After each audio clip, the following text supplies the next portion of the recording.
ಅಜ್ಞಾನತಿಮಿರಾಂಧಶ್ಯ ಜ್ಞಾನಾಂಜನಶಲಾಕಯಾಂ ಚಕ್ಷುರ್ಉನ್ಮಿಲಿತಂ ಭೂತಲೇ ಯೇನ ತಸ್ಮೈ ಶ್ರೀ ಗುರವೇ ನಮಃ. ಸಕಲ ಗುರುಗಳಿಗೂ ಸರ್ವ ಪುಣ್ಯತೀರ್ಥ ಕ್ಷೇತ್ರಗಳಿಗೂ ಶ್ರೀ ರಘುಮೌಳಿಯ ಅನಂತ ಕೋಟಿ ಕೋಟಿ ನಮಸ್ಕಾರಗಳು. ಪ್ರಿಯ ಆಧ್ಯಾತ್ಮಿಕ ಸ್ತೋತ್ರಗಳೇ, ಪ್ರಿಯ ವೀಕ್ಷಕ ಪ್ರಭುಗಳೇ, ನಿಮಗೆಲ್ಲರಿಗೂ ಮುಂಜಾನೆಯ ಮುನ್ನುಡಿ ಭಗವದ್ಗೀತೆಗೆ ಸ್ವಾಗತ. ಮೂರನೇ ಅಧ್ಯಾಯ ನಾವು 2 ಶ್ಲೋಕಗಳನ್ನ ಕೇಳಿದ್ವಿ.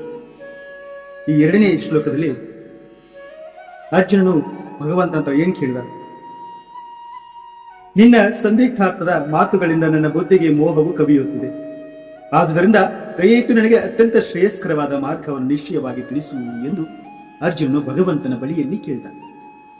ಶ್ಲೋಕ 3ನೇ ಶ್ಲೋಕದಲ್ಲಿ ಭಗವಂತನು ಏನ್ ಹೇಳ್ತಾ ಇದ್ದಾನೆ? 3ನೇ ಶ್ಲೋಕ, ಲೋಕೇಸ್ಮಿನ್ ದ್ವಿವಿಧ ನಿಷ್ಠಾಪುರ ಪ್ರೋಕ್ತ ಮಾಯಾನಘ ಜ್ಞಾನ ಯೋಗೇನ ಸಂಖ್ಯಾನಾಂ ಕರ್ಮಯೋಗೀನ ಯೋಗಿನಾಂ. ದೇವೋತ್ತಮ ಪರಮ ಪುರುಷನು ಹೀಗೆ ಹೇಳಿದನು: ಪಾಪರಹಿತನಾದ ಅರ್ಜುನನೇ, ಆತ್ಮ ಸಾಕ್ಷಾತ್ಕಾರವನ್ನು ಪಡೆಯಲು 2 ಬಗೆಯ ಮನುಷ್ಯರು ಪ್ರಯತ್ನಿಸುತ್ತಾರೆ. ಕೆಲವರು ಅದನ್ನು ಅನುಭವ ಗಮ್ಯವಾದ ತತ್ವಜ್ಞಾನದ ಊಹೆ ಮೂಲಕ ಸಾಧಿಸುವ ಪ್ರವೃತ್ತಿಯವರಾಗಿರುತ್ತಾರೆ. ಕೆಲವರು ಭಕ್ತಿ ಸೇವೆಯ ಮೂಲಕ ಸಾಧಿಸುವ ಪ್ರವೃತ್ತಿಯವರಾಗಿರುತ್ತಾರೆ.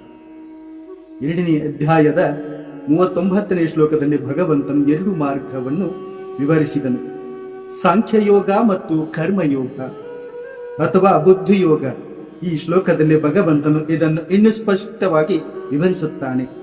ಸಾಂಖ್ಯಯೋಗವು ಆತ್ಮ ಮತ್ತು ಜಡವಸ್ತು ಇವುಗಳ ಸ್ವರೂಪದ ವಿಶ್ಲೇಷಣಾತ್ಮಕ ಅಧ್ಯಯನ ಪ್ರಯೋಗಗಳಿಂದ ಪಡೆದ ತಿಳುವಳಿಕೆಯ ಮೂಲಕ ಮತ್ತು ತತ್ವಶಾಸ್ತ್ರದ ಮೂಲಕ ವಿಷಯಗಳ ಬಗ್ಗೆ ಊಹಿಸಲು ಮತ್ತು ಅರ್ಥ ಮಾಡಿಕೊಳ್ಳುವ ಪ್ರವೃತ್ತಿ ಉಳ್ಳವರಿಗೆ ಸಾಂಖ್ಯಯೋಗವು ವಸ್ತು. 2ನೇ ಅಧ್ಯಾಯದ 61ನೇ ಶ್ಲೋಕದಲ್ಲಿ ವಿವರಿಸಿರುವಂತೆ ಇನ್ನೊಂದು ವರ್ಗದ ಜನರು ಕೃಷ್ಣ ಪ್ರಜ್ಞೆಯಲ್ಲಿ ಕೆಲಸ ಮಾಡುತ್ತಾರೆ. 39ನೇ ಶ್ಲೋಕದಲ್ಲಿಯೂ ಭಗವಂತನು ಬುದ್ಧಿಯೋಗ ಅಥವಾ ಕೃಷ್ಣ ಪ್ರಜ್ಞೆಯ ತತ್ವಗಳಿಗೆ ಅನುಗುಣವಾಗಿ ಕಾರ್ಯ ಮಾಡುವುದರಿಂದಲೂ ಕರ್ಮ ಬಂಧನದಿಂದ ಮುಕ್ತವಾಗಬಹುದು ಎಂದು ವಿವರಿಸಿದ್ದಾನೆ. ಈ ಪ್ರಕ್ರಿಯೆಯಲ್ಲಿ ದೋಷವಿಲ್ಲ ಎಂದು ಹೇಳಿದ್ದಾನೆ. ಹೀಗೆ ಭಗವಂತನು ಸಾಂಖ್ಯಯೋಗ, ಬುದ್ಧಿಯೋಗ, ಕರ್ಮಯೋಗಗಳ ಬಗ್ಗೆ ವಿವರಣೆಯನ್ನು ಕೊಡ್ತಾ ಹೋಗ್ತಾನೆ. ಶ್ಲೋಕ ಮುಂದೆ ಹೋಗುವುದಕ್ಕೆ ಮೊದಲು ತತ್ವಜ್ಞಾನಿಗಳು ಕಡೆಗೆ ಕೃಷ್ಣ ಪ್ರಜ್ಞೆಗೆ ಬರುತ್ತಾರೆ. ಇದನ್ನು ಭಗವದ್ಗೀತೆಯಲ್ಲಿ ಹೇಳಿದೆ. ಪರಮಾತ್ಮನಿಗೆ ಸಂಬಂಧಿಸಿದ ಹಾಗೆ ಆತ್ಮದ ನಿಜವಾದ ಸ್ಥಾನವನ್ನು ಅರ್ಥ ಮಾಡಿಕೊಳ್ಳುವುದೇ ಸಂಪೂರ್ಣ ಪ್ರಕ್ರಿಯೆ ಎಂದು ಭಗವಂತನು ಹೇಳ್ತಾ ಇದ್ದಾನೆ. ಶ್ಲೋಕ 4ನೇ ಶ್ಲೋಕದಲ್ಲಿ ಈ 4ನೇ ಶ್ಲೋಕದಲ್ಲಿ ಭಗವಂತನು ಏನು ಹೇಳ್ತಾ ಇದ್ದಾನೆ? ನ ಕರ್ಮಾನ ಮನಾರಂಭಾನಿ ಏಷ್ ಕರ್ಮ್ಯ ಪುರುಷೋಷ್ಣುತೆ ನ ಚ ಸನ್ಯಸನಾದೇವ ಸಿದ್ಧಿಂ ಸಮಧಿಗಚ್ಚತಿ. ಅಂದ್ರೆ ಕಾರ್ಯ ಮಾಡುವುದರಿಂದಲೇ ಪ್ರತಿಕ್ರಿಯೆಯಿಂದ ಬಿಡುಗಡೆ ದೊರೆಯುವುದಿಲ್ಲ. ವೈರಾಗ್ಯ ಮಾತ್ರದಿಂದಲೇ ಪರಿಪೂರ್ಣತೆಯನ್ನು ಸಾಧಿಸಲು ಸಾಧ್ಯವಿಲ್ಲ ಅಂತ ಭಗವಂತನು ಹೇಳ್ತಾ ಇದ್ದಾನೆ. ಲೌಕಿಕ ಜನರ ಹೃದಯಗಳನ್ನು ಪರಿಶುದ್ಧಗೊಳಿಸಲು ವಿಧಿಸಿರುವ ಕರ್ತವ್ಯಗಳಿವೆ. ಇವನ್ನು ನಿರ್ವಹಿಸಿ ಪರಿಶುದ್ಧನಾದ ನಂತರ ಮನುಷ್ಯನು ಸನ್ಯಾಸವನ್ನು ಸ್ವೀಕರಿಸಬಹುದು. ಪರಿಶುದ್ಧವಾಗದೆ ತಟ್ಟನೆ ಸನ್ಯಾಸವನ್ನು ಸ್ವೀಕರಿಸಿದ ಮನುಷ್ಯನಿಗೆ ಜಯವು ಲಭಿಸುವುದಿಲ್ಲ. ಅನುಭವ ಗಮ್ಯ ತತ್ವಶಾಸ್ತ್ರಜ್ಞರ ಅಭಿಪ್ರಾಯದಲ್ಲಿ ಸನ್ಯಾಸವನ್ನು ಸ್ವೀಕರಿಸಿದ ಮಾತ್ರದಿಂದಲೇ ಅಥವಾ ಫಲಾಪೇಕ್ಷಿತ ಕರ್ಮದಿಂದ ದೂರವಾದ ಮಾತ್ರಕ್ಕೆ ಮನುಷ್ಯನು ಕೂಡಲೇ ನಾರಾಯಣನಿಗೆ ಸಮನಾಗುವನು. ಆದರೆ ಶ್ರೀಕೃಷ್ಣನು ಈ ತತ್ವವನ್ನು ಒಪ್ಪುವುದಿಲ್ಲ. ಹೃದಯವು ಶುದ್ಧವಾಗದೆ ಸನ್ಯಾಸವು ಸಾಮಾಜಿಕ ವ್ಯವಸ್ಥೆಗೆ ಕ್ಷೋಭೆಯಷ್ಟೇ ಆಗುತ್ತದೆ. ಅದಕ್ಕೆ ಪ್ರತಿಯಾಗಿ ಮನುಷ್ಯನು ತನ್ನ ನಿಯತ ಕರ್ತವ್ಯಗಳನ್ನು ಮಾಡದೆಯೇ ಭಗವಂತನ ಅಲೌಕಿಕ ಸೇವೆಯಲ್ಲಿ ನಿರತನಾದರೆ ಅವನು ಸಾಧಿಸುವುದೆಲ್ಲವನ್ನು ಭಗವಂತನು ಸ್ವೀಕರಿಸುತ್ತಾನೆ ಅಂತ ಹೇಳ್ತಾರೆ. ಬುದ್ಧಿಯೋಗ ಸ್ವಲ್ಪಂ ಅಪ್ಯಶ್ಯ ಧರ್ಮಶ್ಯ ತ್ರಾಯತೆ ಮಹತೋಪ್ಯಾತ್.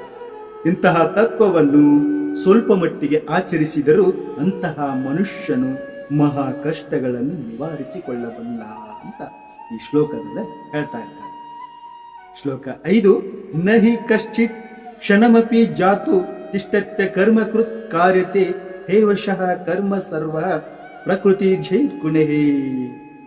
ಅಂದ್ರೆ ಪ್ರಕೃತಿಯಿಂದ ಬಂದ ಗುಣಗಳಿಗೆ ಅನುಗುಣವಾಗಿ ಕರ್ಮವನ್ನು ಪ್ರತಿಯೊಬ್ಬನು ಮಾಡಲೇಬೇಕಾಗುತ್ತದೆ. ಆದುದರಿಂದ ಯಾರು ಒಂದು ಕ್ಷಣವಾದರೂ ಏನನ್ನೂ ಮಾಡದೆ ಇರಲು ಸಾಧ್ಯವಿಲ್ಲ. ಇದು ದೇಹಗತ ಜೀವನದ ಪ್ರಶ್ನೆಯಲ್ಲ, ಆದರೆ ಸದಾ ಕಾರ್ಯನಿರತನಾಗಿರುವುದೇ ಆತ್ಮನ ಸ್ವಭಾವ.